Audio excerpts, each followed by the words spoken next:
Bonsoir, mesdames et messieurs et mesdemoiselles. J'espère que vous allez bien. Vous savez que les Européens sont réunis à Budapest pour, ils disent, la communauté politique européenne. En fait, c'est un sommet, d'accord, qui n'a absolument rien à voir avec l'Union européenne. Ça, c'est un sommet qui a une liste beaucoup plus large, quoi. Vous comprenez, des chefs d'État européens. Je crois d'ailleurs que ça va au-delà des simples présidents, n'est-ce pas, des pays membres de l'Union européenne. En fait, ce n'est pas ce qui me regarde dans cette émission. Ce qui me regarde, c'est le deux poids, deux mesures d'Emmanuel Macron. La déclaration d'Emmanuel Macron au sujet de la sécurité du continent européen par rapport aux États-Unis, ben, ça met de la puce à l'oreille des Africains. Et nous autres aujourd'hui, pays membres de l'AES et citoyens fiers de cette alliance créée par le Mali, le Burkina et le Niger, nous disons voilà. Voilà alors que Emmanuel Macron vient de trancher clairement. Vous savez, depuis des décennies, ce sont les États-Unis d'Amérique qui assurent la sécurité des Européens. Vous comprenez? Et l'élection de Donald Trump alors vient soulever une question fondamentale. Est-ce que l'Europe doit continuer à déléguer sa sécurité aux États-Unis d'Amérique ou bien l'Europe doit essayer d'être très forte? Là-dessus, Emmanuel Macron est clair. Mais la clarté d'Emmanuel Macron nous pousse, nous autres Africains, à demander le départ de toutes les forces d'occupation de nos différents pays. Que ce soit de la Côte d'Ivoire, du Sénégal, ou de Djibouti, ou de Tchad. Mais on ne peut pas continuer, continent africain, à déléguer notre sécurité aux nations autres. C'est ce que ça veut dire. Laissez-moi vous donner en détail, vous allez comprendre tout ça. Vous savez, nous sommes dans un monde où il faut faire souvent le parallélisme, d'accord, pour comprendre un certain nombre de choses.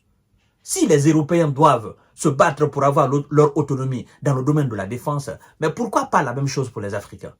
Si les Européens ne veulent plus dorénavant laisser leur sécurité aux États-Unis d'Amérique dans la main des Américains, ben pourquoi nous autres Africains, nous devons laisser notre sécurité dans la main des Français, encore moins des Américains, ou des Chinois ou des Russes? Vous allez comprendre tout à l'heure. Mesdames et messieurs, je vous demande tout simplement de partager la vidéo dans tous les groupes possibles, de vous abonner à ma chaîne Kanté YouVisionnaire le vrai, mais aussi de partager la vidéo, de cliquer sur les boutons like. Vos différentes actions ou réactions sur cette chaîne permet le développement de notre chaîne. C'est très important, mesdames et messieurs.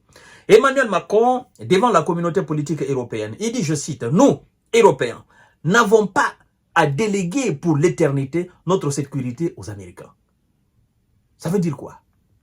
Depuis donc des années et des années, la sécurité du continent européen est assumée par les Américains. En fait, l'Amérique a réussi à berner les Européens. L'Amérique a réussi, c'est-à-dire d'une façon très hautement stratégique, à dépouiller les Européens, en fait. Sur le plan de la défense, sur le plan économique, sur le plan diplomatique. Aujourd'hui, l'Europe n'a plus d'influence à travers le monde. L'Europe n'a plus absolument rien à travers... Les dirigeants européens ne sont plus écoutés dans le reste du monde. Parce qu'on les considère tout simplement que ce sont des antennes des États-Unis d'Amérique. Et donc Emmanuel Macron, il dit, ben, écoutez, nous n'allons pas continuer à faire cela. Ben, parce qu'en cas de force majeure demain, les Américains seront occupés, tellement occupés à se défendre que nous autres, nous serons à l'abri de l'adversaire. Nous serons à la merci de l'adversaire, je veux dire. En cas de force majeure entre les États-Unis et la Russie, on dit, bon, nous sommes dans l'OTAN. Mais la priorité des Américains, d'abord, c'est le territoire américain. Avant qu'ils ne viennent ici en Europe, nous défendre. Donc, nous devons travailler à renforcer notre défense. Nous devons cesser alors de penser à cette force, à cette armée, à cette puissance militaire américaine qui doit forcément assurer la sécurité de tout le monde. On doit cesser de faire cela. Stop à la sécurité américaine, force à la sécurité européenne. Et donc, si stop à la sécurité américaine, nous autres Africains, nous disons quoi? Merci beaucoup. Le colonel Assimi Goïta, merci beaucoup le capitaine Ibrahima Traoré, merci beaucoup le général Abdourahmane Tiani, parce que vous êtes en train de faire un travail immense. Vous avez prouvé aux yeux du monde que nos forces maliennes, nos forces burkinabées et nos forces nigériennes peuvent assumer pleinement la sécurité des différentes populations de l'AES. Et ça veut dire tout simplement que si toute l'Afrique veut, nous pouvons mettre hors d'état de nuire toutes ces forces d'occupation et assumer notre propre défense. Pourquoi la Côte d'Ivoire ou le Sénégal doivent continuer éternellement à déléguer leur défense à la France? Pourquoi? Mais Emmanuel Macron vient de vous dire, vous n'avez pas à déléguer votre défense à la France. De la même manière que la France n'a plus le droit, n'a plus besoin de déléguer sa sécurité aux États-Unis, de la même manière que Emmanuel Macron est en train de demander aux Européens de ne plus déléguer éternellement leur sécurité aux Américains, c'est de la même manière que nous autres nous disons, bon, stop, nous avons la capacité d'assumer notre défense, notre sécurité, donc arrêtez tout. Vous voyez le deux poids deux mesures. Ils se battent pour leur indépendance sur le plan de sécurité. Mais ils veulent que nous soyons toujours sous leur domination. Le double standard. Mesdames et messieurs, mesdemoiselles, c'est très important, ce message, il est très très important. Oui, il faut savoir faire le parallèle, n'est-ce pas, de ces sujets-là. Il dit, je cite, « Je trouve que notre rôle ici, au sein de l'Union européenne, ce n'est pas de commenter l'élection de Trump.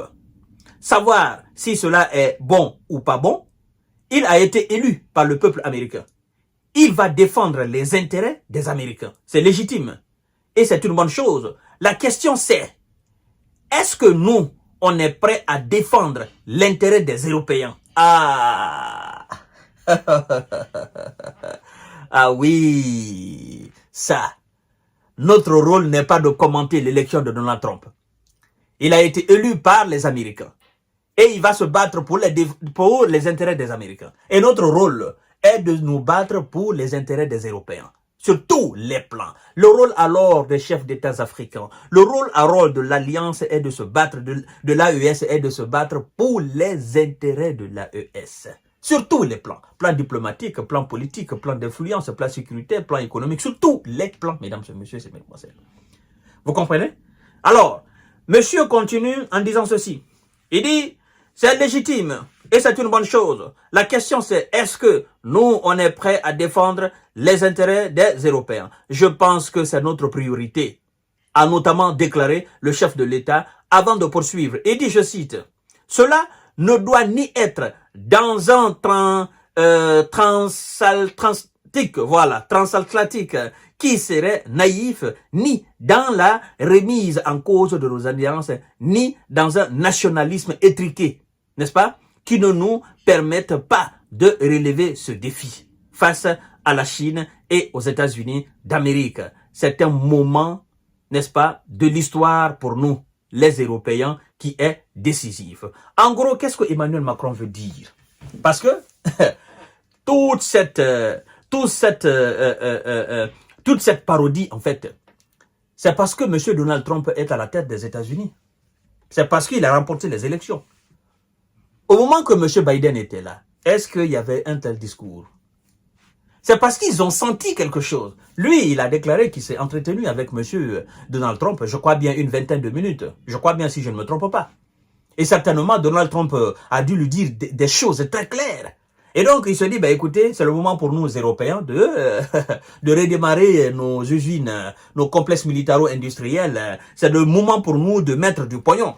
Parce qu'on a cru que l'Amérique allait être vraiment, mais c'est pas la peine. Il faut que nous assurons notre défense. Vous voyez?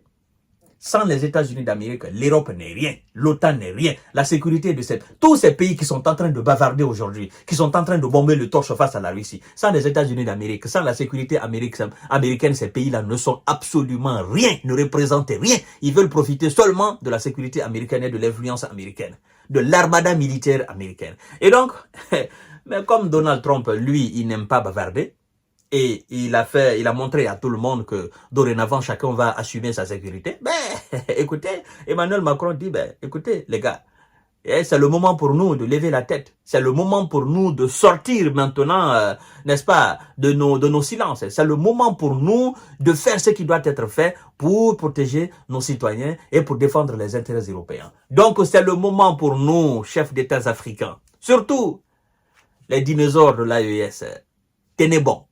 Vous voyez, ce discours, il est valable pour vous. Il est valable pour vous. Ça prouve à suffisance que ce que vous avez fait depuis le début, c'est du bon. Le fait de vous lever, le fait de vous lancer dans cette bataille pour la sauvegarde de la souveraineté et l'intérêt supérieur de vos nations, vous avez parfaitement raison. Emmanuel Macron vient de vous donner raison clairement. Vous n'avez pas à déléguer votre défense et votre sécurité éternellement à la France. C'est clair et net. Chacun maintenant est situé. Je vous donne rendez-vous tout à l'heure pour notre série d'informations de décortiquage. Merci beaucoup.